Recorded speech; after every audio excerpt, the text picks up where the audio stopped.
The sight is one many people in eastern Kansas will never forget. Nearly a year ago to the day, a tornado ripped through businesses and homes there.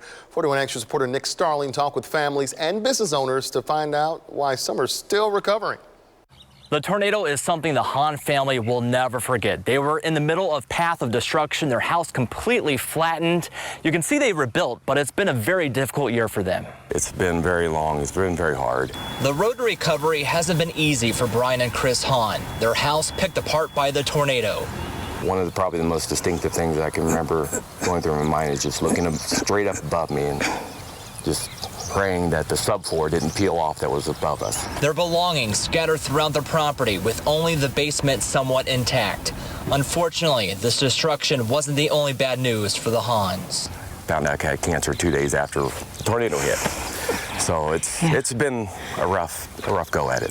A stage 4 kidney cancer diagnosis after losing the house they love. Lots of trials and tribulations, but you know, we're still going along, so.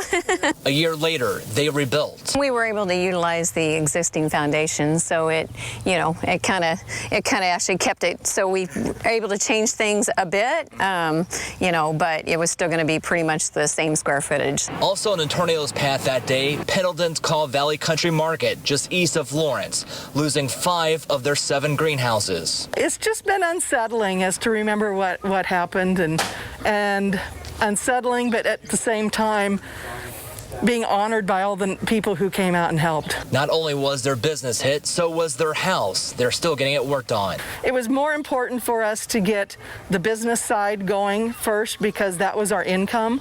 Once we were able to get the business side up and going and repaired, then we could start thinking about the house. A house is just the physical part we see destroyed, but it's what happens outside the walls that means so much more.